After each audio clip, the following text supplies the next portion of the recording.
Hello, welcome to Trek Wars and Fantasy, and today we're going to be doing the review of Season 2, Episode 5, To the Moon, Fly Me to the Moon and Back.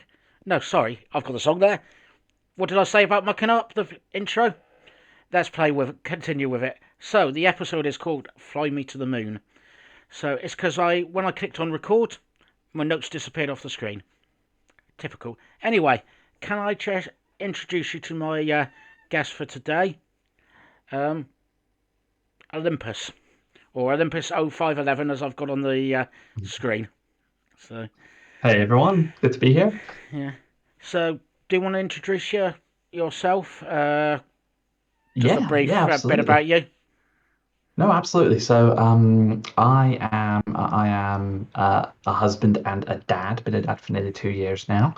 Got a gorgeous baby girl called Catherine, who is my life.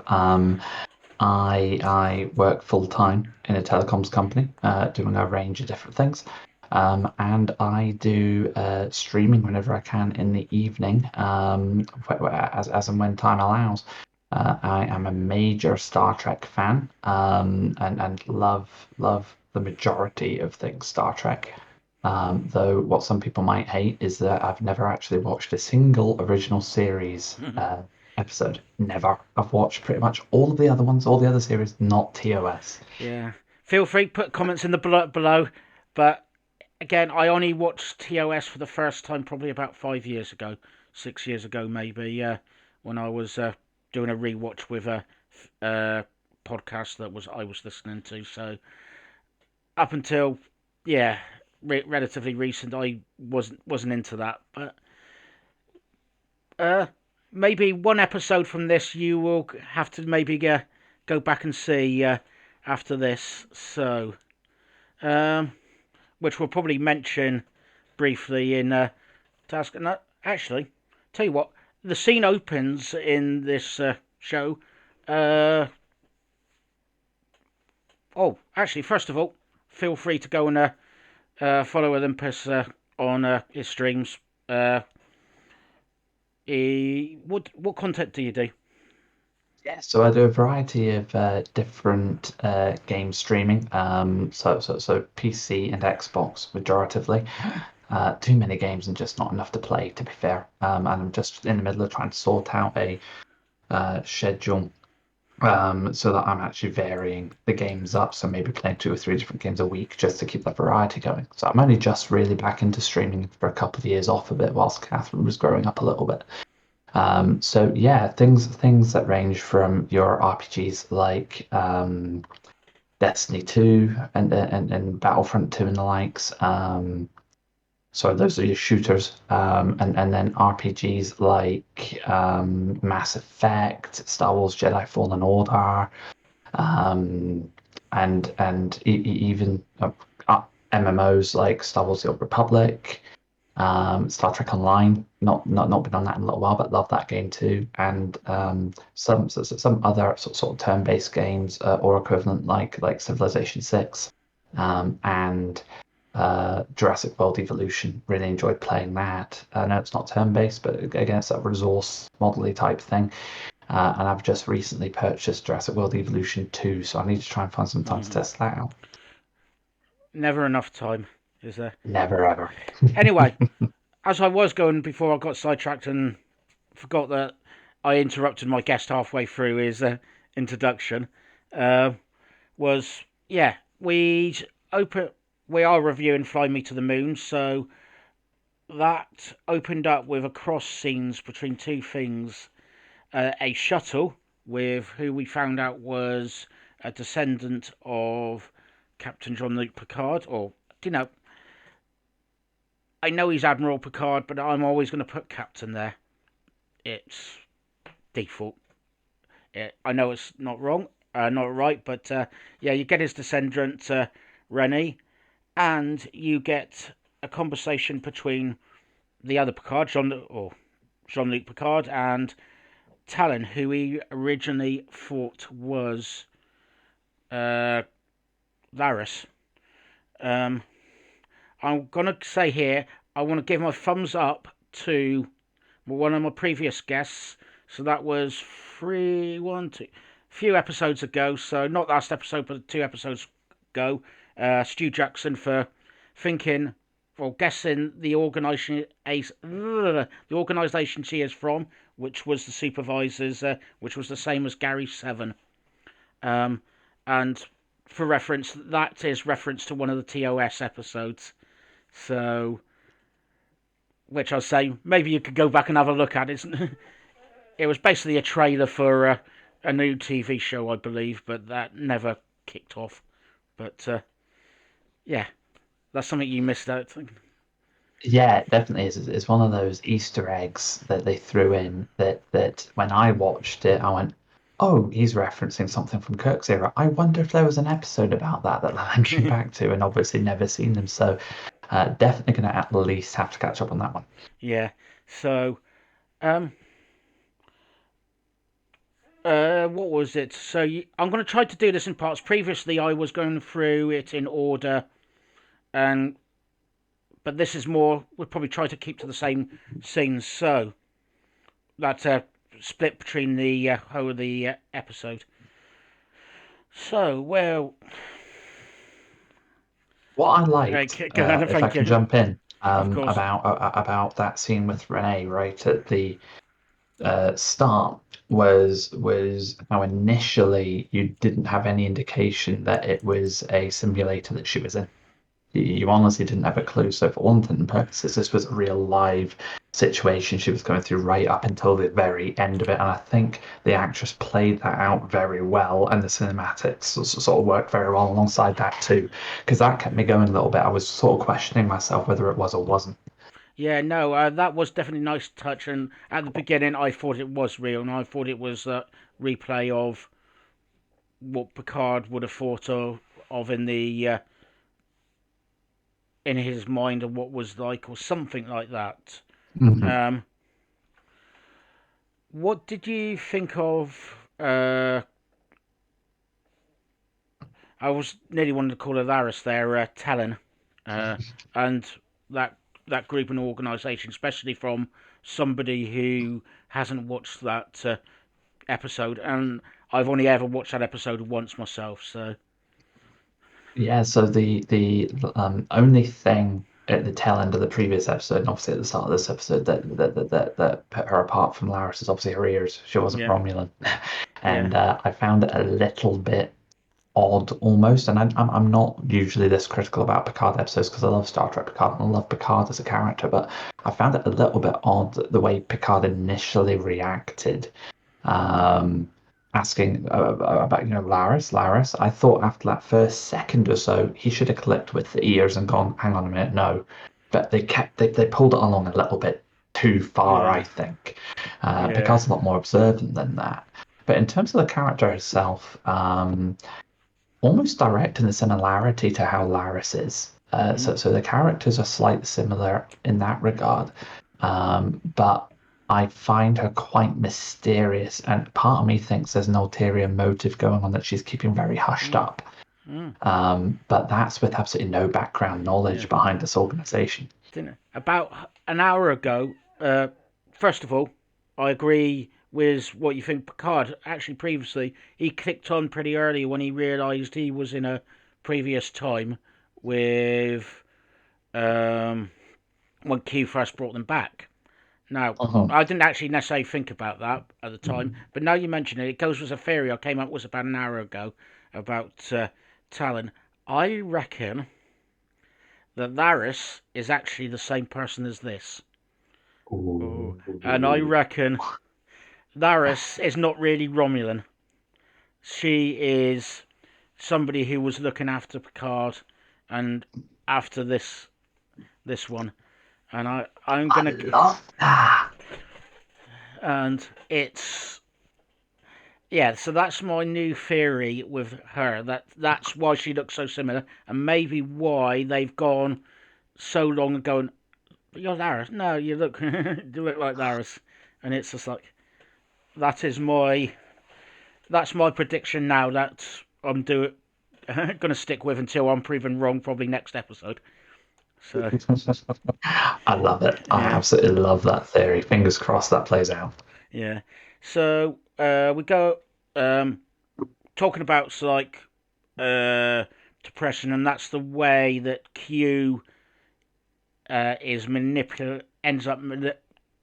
It's not really a spoiler, but yeah, Q is ended up manipulating her to not do the mission, and I'm thinking, okay, this seems very Q like, but there's something in this that doesn't seem right with Q. Mhm. I have my own theory behind this particular piece Go as on. well. I think that Q is, let's call it manipulating events surrounding Renee, but it's not Renee. That's the turning point between whether the futures are come one direction or the other. I think No. he's manipulating events to bring Jean-Luc to a point where he needs to make a decision, and whatever that decision is will arc him in one direction to the future or the next. And that is the ultimate test that's been going on all these years. Yeah. Because yeah, that's he's always been testing Picard. He's never been um, necessarily trying to harm him per se. It's Mhm. always to teach him a lesson in Yep. in his own sadistic way. But it's just something about this in my head that was like he. This is him generally looking like he's being evil, and I. Yeah, and it isn't the Q we know, and that was hinted to as well a couple of Mm, episodes back, I think, when we first see Q again, and Picard references to his crew that something's different about him. He's more urgent, he's more dangerous in a certain sense. Um, yeah, something's going on. And obviously, we had the what we saw at the tail end of the previous episode as well, where he's doing his knowing click, and he's kind of going, this is new. What's going on here? yeah. So Oh, something's definitely yeah. something underlying is Yeah. going on, Yeah. obviously.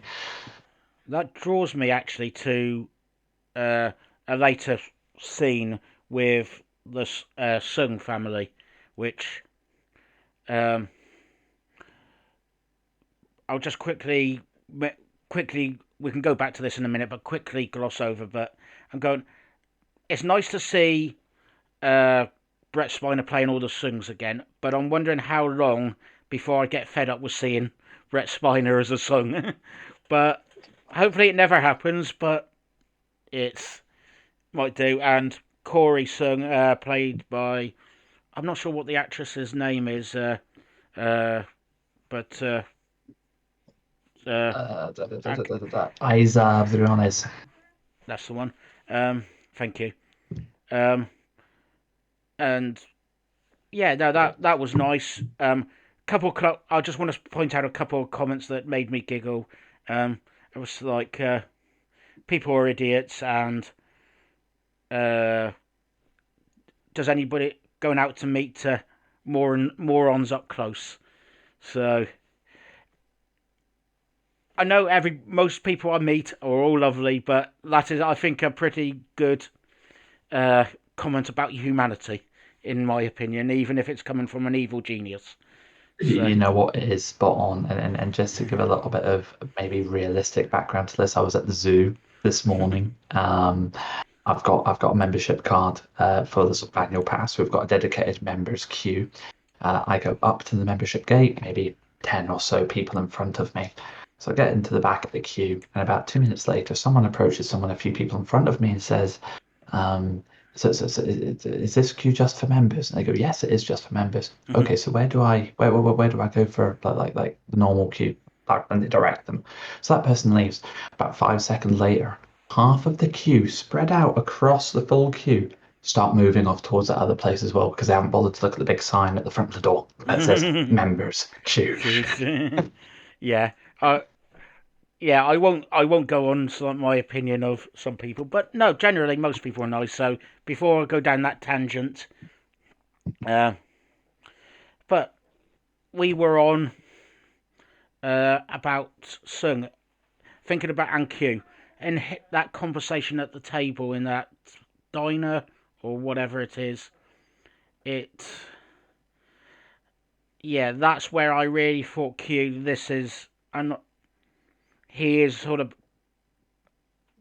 he's, oh, he could be manipulating Sung as well. So who knows? But I was definitely thinking evil. He's evil here. Hmm. And when have we ever, and this could just be the new format of Star Trek, allowing us to see more of Q, which is a good thing, I think. But in all the other previous instances where we have seen Q, when have we ever seen instances of him interacting with characters outside of the main characters, so to speak, Yeah, and manipulating things outside of what's going on with them directly? I can't think myself of a single time when we've seen that. yeah, not again per se. No, it's It's different.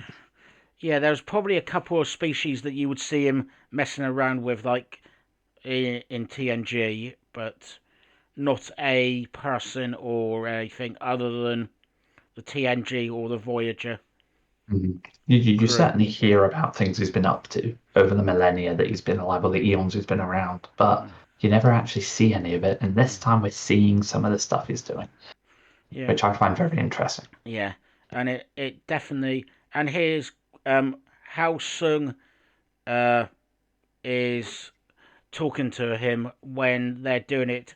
If you notice, his hand had it's like a very much of a twitch when he was doing this, and he couldn't keep eye contact. I think that was really nicely done. He knew he was being manipulated, but I think like a couple of the other songs, families are important to him, Mhm. and that seems to be a common trait amongst the family members is family and doing the best for that. Okay, in a very evil way, but doing that now. We were having a bit of a discussion before this, and we came up. You found a first name for him, but before you mention that, and I'll give you my theory on that. Um, I am getting the feeling, though, this is, if not the first, one of the first people that he has generically enhanced, and that's the Corey Sung. And you found on IMDb his Sung's first name, and what was that? Yeah, so his first name's Adam. Yeah, um, which makes me think of a Bible reference personally. Love it. Yeah, that's a very fair It's point. which okay, this may be a bit of a spoiler, but you probably get that from his creation and stuff like that. That this is person trying to create humanity, and he sort of mentions that anyway, playing God already in one of the scenes that this is like the person that maybe even been involved in the generic wars that were supposed to go on had gone on. I was about to say 10 years ago, but 30 odd years ago. Jesus, that would have been that long ago, wouldn't it? Yikes. Yeah, back in what did we work it out to 92 to 96 or something Spot on. Yeah, like 92 that. to 96. Yeah, and it was just like, hmm, it's this may have been may have been involved in the genetic wars that were mentioned in TOS, even if it's slightly different nowadays. So hmm It could be. It might be worthwhile us trying to do some research in that after this and see if we can try and identify if there's any sort of canon references to the Soong involved in that at the time. if anybody Um, knows that, please put it in uh, I'd be chat very below. interested to find out. Yeah, Absolutely. oh definitely. I find, I find as well, hopefully not too much of a digression here, but Isa Briona's playing Corey Soong is very interesting as well. So it's almost to me suggesting that let's call it a template of that physical appearance um, for the character that we saw in season one, who's the android, is quite interesting that they've carried that through all the way from 2024. Mm. Yeah, no, I thought for something very similar was that yeah, that's maybe some of the memory that Data ended up. And I don't know if this was just a time thing, but her learning to swim was very quick. I don't know if that's where I was thinking she has enhanced abilities. I was about to say she could be an android, but no, that's too no, because they were into genetics before that, as Enterprise said. So that's my theory quickly chucked out the window. Uh, but yeah, Still good to talk about though, yeah, and flesh it out because there's definitely something more I think to that character than what we've already seen. It'd yeah, be good to see how they flesh her out in the next couple of episodes. definitely because there's definitely a couple of prongs going at the moment. Um, do you have anything else to add to that before we quickly go on to, or not necessarily quickly, before we go on to, let's say, Raffi and Seven? Just that data, my data. I absolutely love Brent Spiner as an actor. I've seen him in a couple of other things like Independence Day, for example. But I do love him playing, as you say, the various different Zoom characters. And I also hope that I never get sick of that. But he will always be Data first and foremost in my heart. And I love seeing him back, and I do hope that we would get to see some form of Data again, even if it was a flashback or something, because I think they did tie the knot and sort of Mm, repair some of the damage that was made through Nemesis in yeah. in Picard season one. But yeah, I would like to see him playing Data again at some point. No, fair enough. Yeah, don't blame me. He is definitely a fan favourite. It wasn't my favourite, even though I do like Data. He is a great character. Um, but anyway, keeping on track because as I've been threatening for a lot of things, I need a tangent button that I press every time I go off on something else. And this is where we Okay. could be in trouble because I really need the tangent button too. So much so I'm probably going to add one to my commands on my stream. Actually, when we were talking about this yesterday, I thought that's a Yeah, great idea. I'll get a tangent button added because I'll just keep I go off on one and I'm doing it again. yeah, yeah. So, our reason I go to this bit next is because it's the shortest part and it's not the part that's ending the show. But uh, Seven and Raffi rescuing Rios. Yeah, it's an again. It's not my favourite scene of the entire series so far between them, but it is a again a nice scene. Raffi going off hot-headed as usual. I was about to say, well, if I'm saying that, that's her personality has probably got into me now. That's the type of character she is, which is probably a good thing actually. That she is resonating with me in a way that it's like she is hot-headed and the rescue of the uh, immigrants and to make it look more like a breakout than a an alien abduction. I don't know if that's a Yeah, definition. no, I think you're right, and I think it's important that that is followed through on, and I'm glad that they did it because they want to make sure they're not tampering the timeline. But Yeah, I really love that relationship that's developing between Raffi and Seven, and I'd like your thoughts on this, but I see um, a lot of similarities between Raffi and Seven, and I think Seven sees a lot of that hot-headedness in herself that mm, Raffi's currently blowing out because of what happened with Elnor. And and Seven being able to remain calm and try to keep her on track and calm her down a bit. It's almost like she's teaching Raffi some of the things that she learned during the Voyager era. yeah, From Voyager, I think it was season four onwards when she jumped into the team. So I think that relationship's going to grow a lot stronger. yeah. I'm interested to see where that goes. No, definitely, and not just that. I was thinking also from again season one was showed Seven losing Icheb, uh, Yes. which was a nicely gruesome. a gruesome scene, but it was a great scene. Hmm. Or at least in my opinion. Um, but yeah, I was thinking that, and she was also like this, like a couple of episodes ago, was definitely trying to pass her knowledge over to and experiences over to Rafi, but without being in your face about it. Trying to It was, let her breathe and know she needs to get her stress out in her own way. yeah, being respectable to her, absolutely. Yeah, I'd say you're spot on there. yeah, Just to touch in on that as well, the scene with Seven and Icheb, it was gruesome, but definitely pivotal to Seven's development in Picard. And I agree. I think we've got a risk actually. I'm kind of thinking about what you've just said. I think we've got a risk if anything was to happen to Raffi as their relationship starts to develop, Seven could experience that again. I think that might tie Seven into something. mm.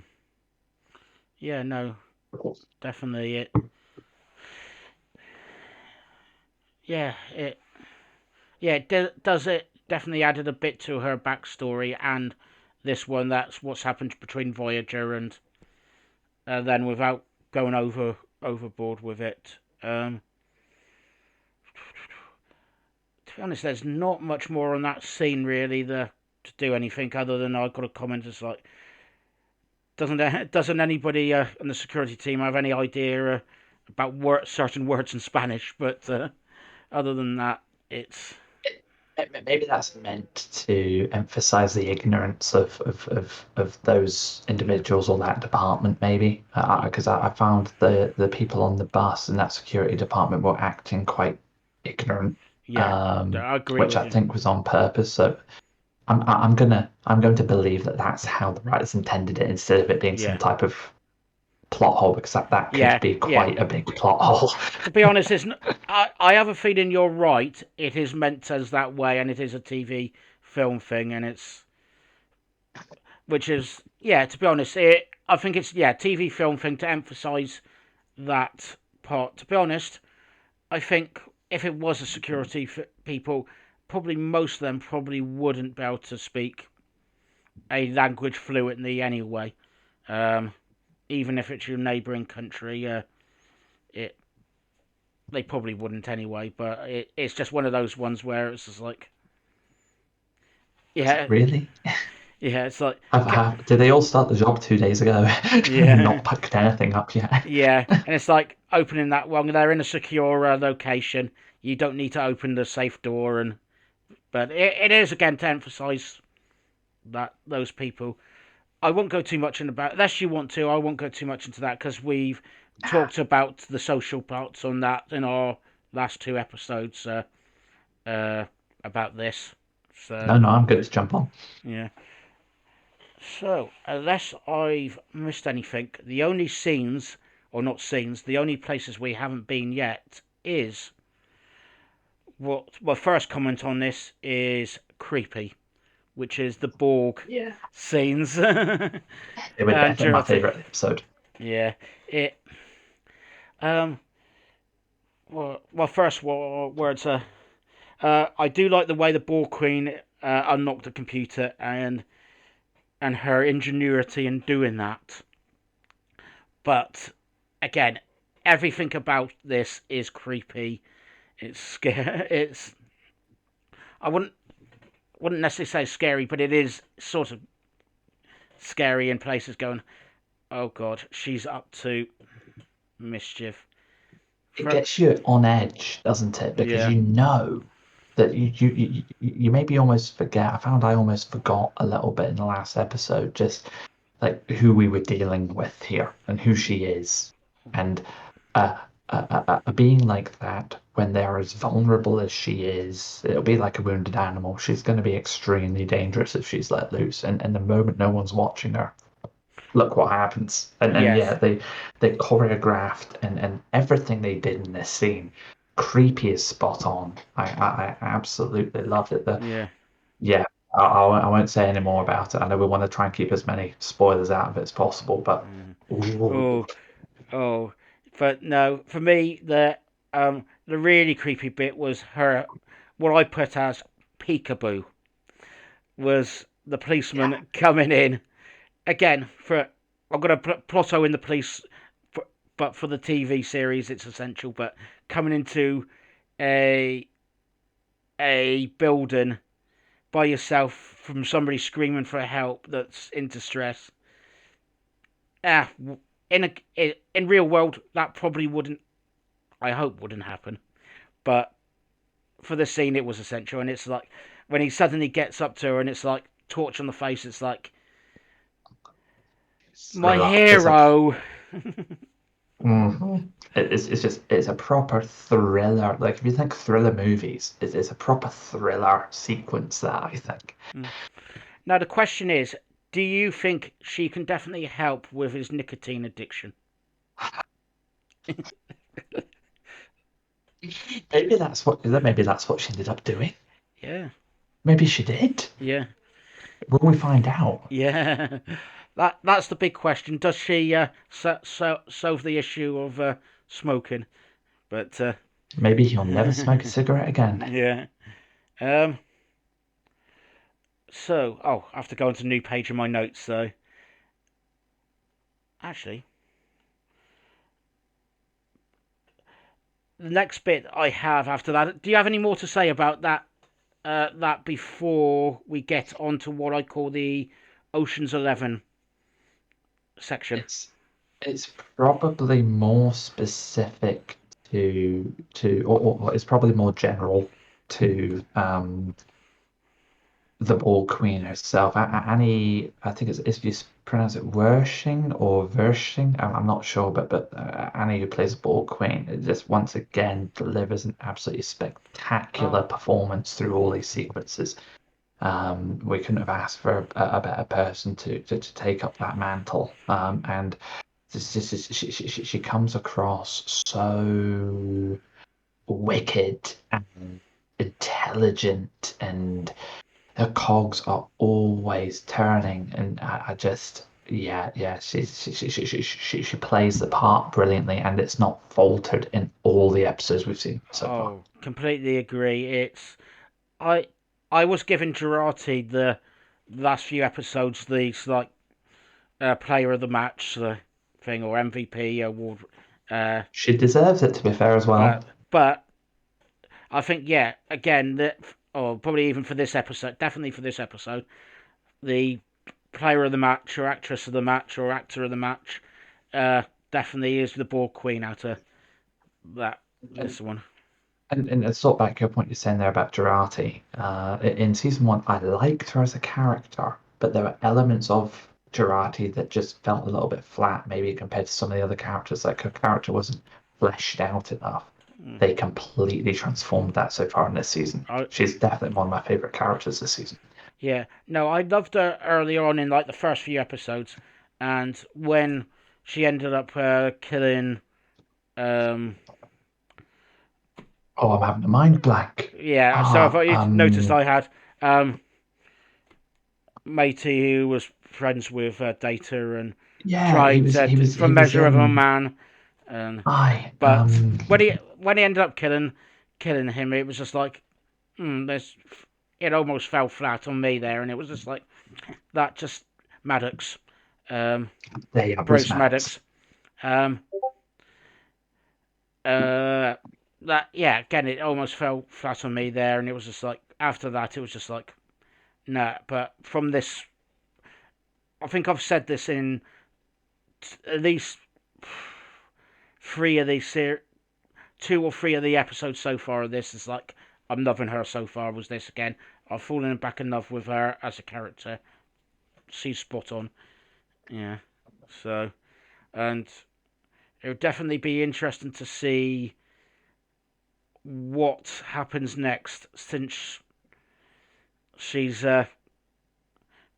come out splattered in blood and uh, after shooting the Borg Queen, it's her reaction after that was yeah, it definitely looked like she had murdered somebody. She definitely was scared. She definitely was lost in herself there, or not in herself, or what Hmm. she had done. Um, It was some phenomenal acting, and again, it just pulled in more of that thriller vibe that I was getting in the previous scene as well. Almost the sort of aftermath of one of the crescendos that happens in the sequence. She's just performing the role absolutely admirably, and you can see the emotion or complete shock and lack of emotion really that's sort of going through her head, which is interesting as well because you see her reaction to what she does to Bruce Maddox. mm, Right, so this isn't the first person she's killed. harmed in that way, Yeah, you know.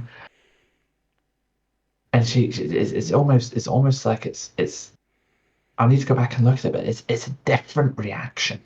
it But there definitely could be is. a very good reason for that. Yeah, it could. Yeah, it. The previous was Maddox. It was like as if it was the right thing to do, and it's just like she was like a cold-blooded killer. But yeah, for this one, it didn't seem like that. But there could be other reasons that she was doing like that. Because as we found out, the Queen has got had tentacle. Oh, what are they, tentacles or no? The tubes called out the end of her fingers. Tubules, aye, Tubules tubercles or coming out tubules. the finger onto the side of her head, and it was just like has managed to get in into her head. To excuse the pun. Um, and manipulate her. Is she manipulating her at that stage? Didn't seem like it, but who knows? No, Yeah, exactly.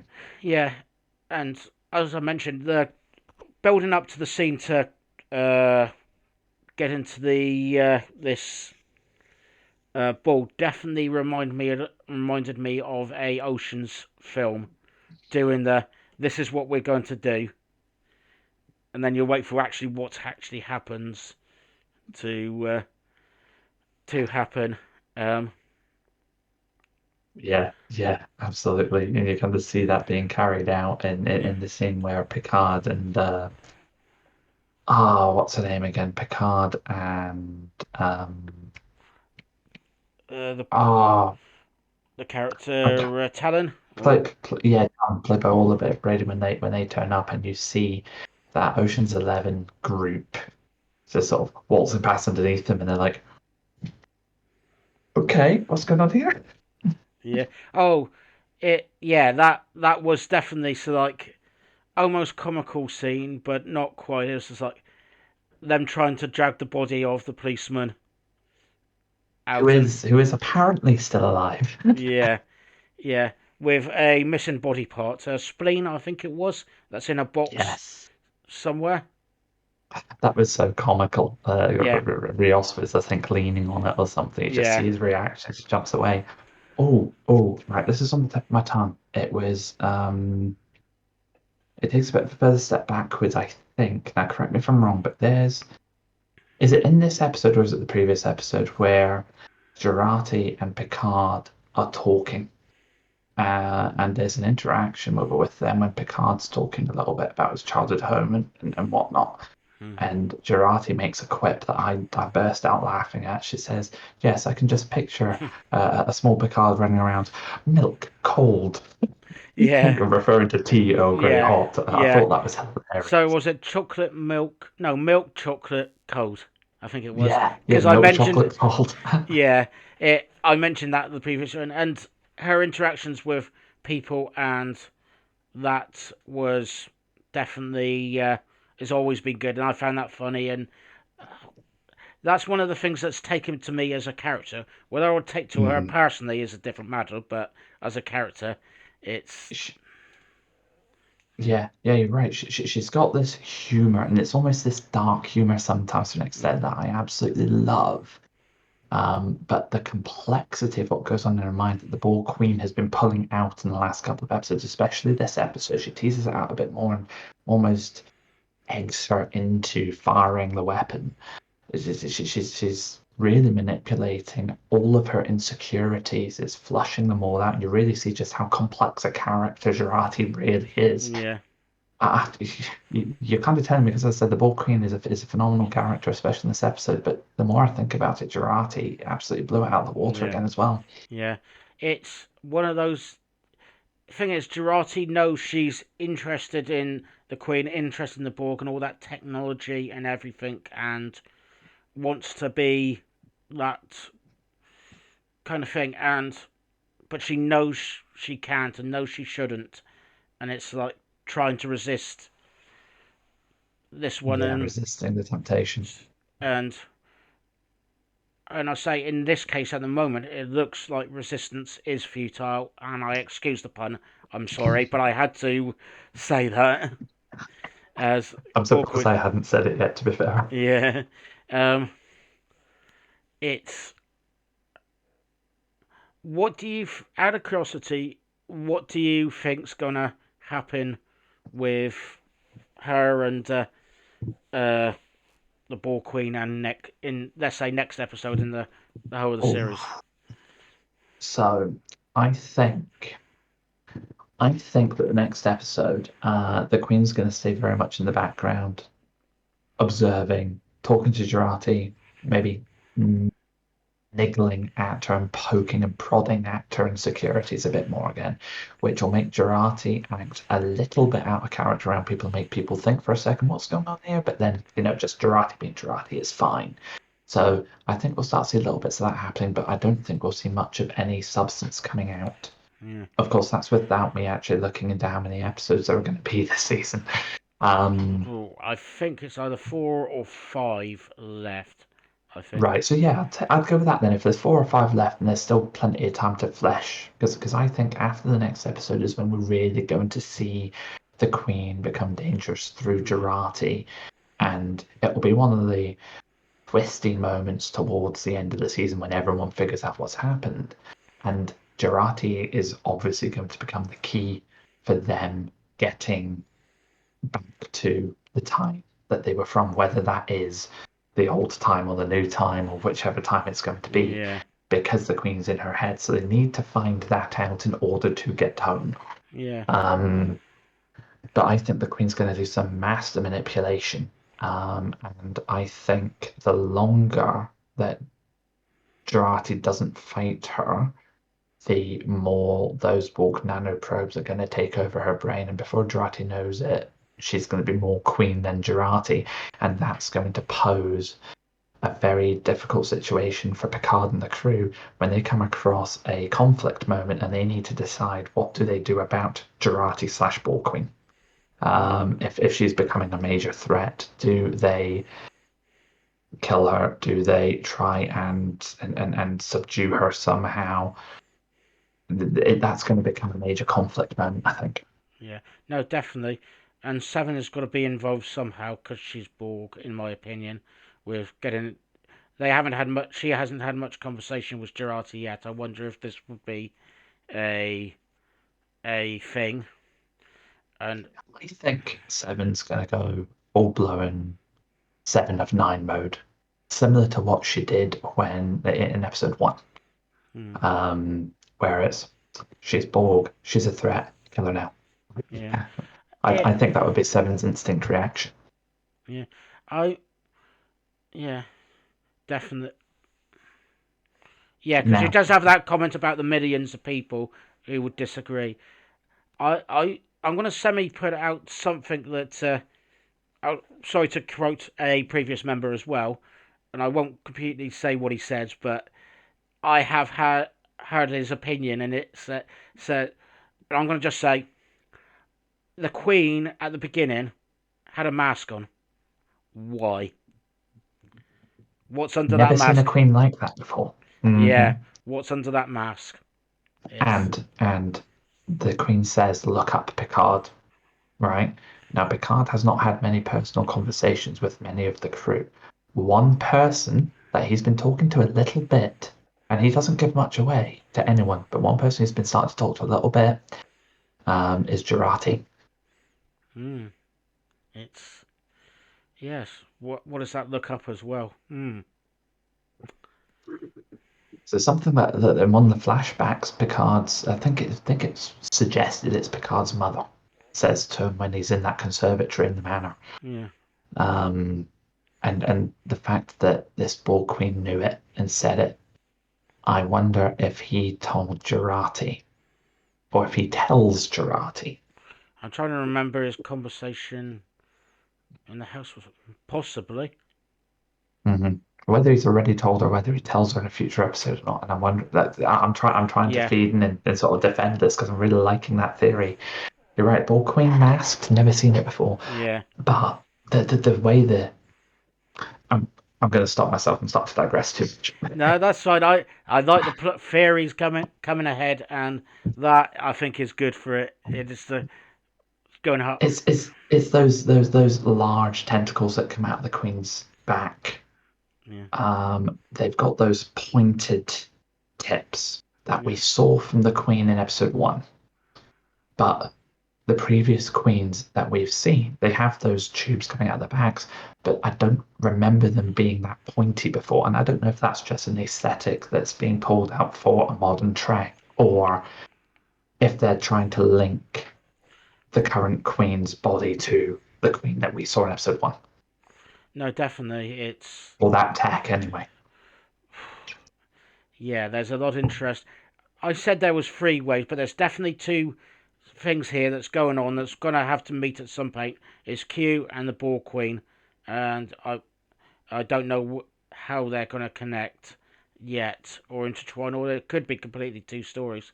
And then you've got lots of little other ones along there as well. I mean, like for example, what is Q wanting Soong to do to get to Picard? And bear in mind And which as Picard? well, exactly what I was about to say. Yeah, all he says is Picard. Is he talking Rene or is he talking Jean-Luc? Yeah. And it's because Q's suddenly got this issue that he didn't expect out of the blue, and that's what I'm really interested in here. What on what in the universe could cause that to a Q apart from It's another Q? yeah. It's yeah. That's the thing. It's lost its power. Why? Oh, there was something I was going to mention. I don't know if it's important on this mission that um uh Rennie Picard went on. Apparently, she was going to pick up something that she thought was a life form Yeah. on Io. What was that life form? That's and I've said this before. That's got to be involved in this story some way. What was this life form? Was it a life form? Um, And how does that tie in to what could potentially change the timeline? yeah, definitely. It's what yeah. What is so important that she has to be on that mission rather than somebody else? Is it that life form? Because she persuaded the uh, mission leader, or who I forgot the exact title, Me too. but that's another thing for. Again, it's leaving me with many questions and many theories. It's probably in front of our face, but it's still leaving me with plenty of questions. Uh, but generally, not my favourite episode, but still, it's given me plenty to think about, plenty to talk about. It's Absolutely, I'd agree as well. I probably couldn't pin down to ask off the blue which one is my favorite episode so far. Um, I don't think this is it, but there are so many brilliant elements to this episode. In fact, that's probably why this isn't my favorite. Where there are lots of brilliant bits to it, it is a slow burner. yeah, And you need slow burners in a series like this. You absolutely do, otherwise it's not going to work. yeah, But my favorite episodes tend to be the episodes where everything pulls together. Um, generally. So yeah, we'll wait and yeah. see. Oh no, definitely. I agree with you. I would say some of my favourites was like some of the earlier ones, or Stardust City Rag. Talking back to Nichab, I love those type of episodes. Um, More for the rest of it rather than the gruesome bit at the beginning. But The it's personal hard hitting bits that yeah, make you feel right yeah, here. definitely. Absolutely. Um, But again, I would say pretty good episode. Very enjoyed it quite a lot. Um, I'm going to say anything else to add about the episode, or before we sign off? I don't think so. I think we've covered everything that I was going to go through as well.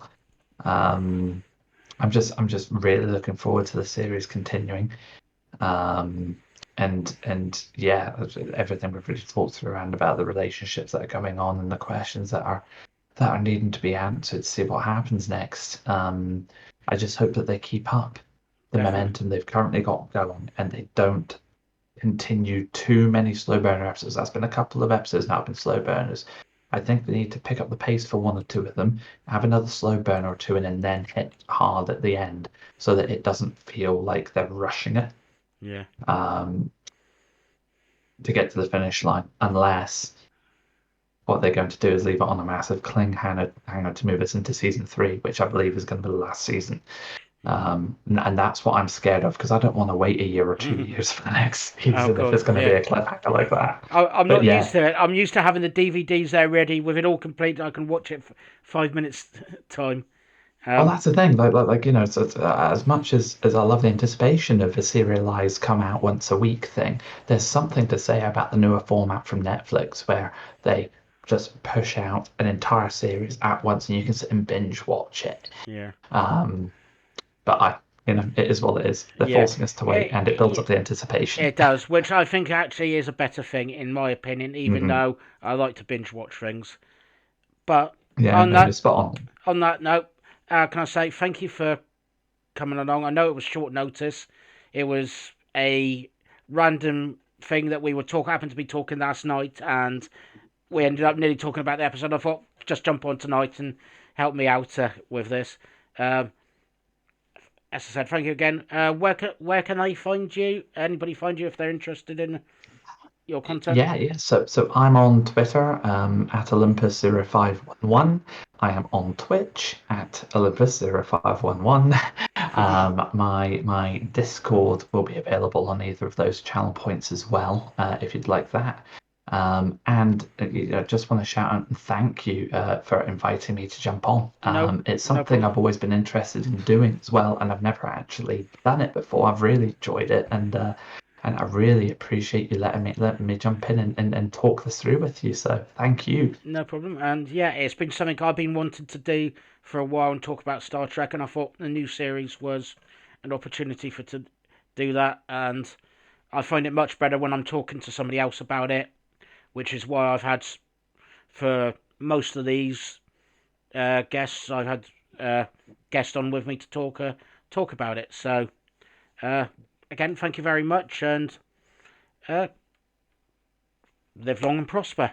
So Good night, everyone. Live long and yeah, prosper. where's the off switch? Goodbye.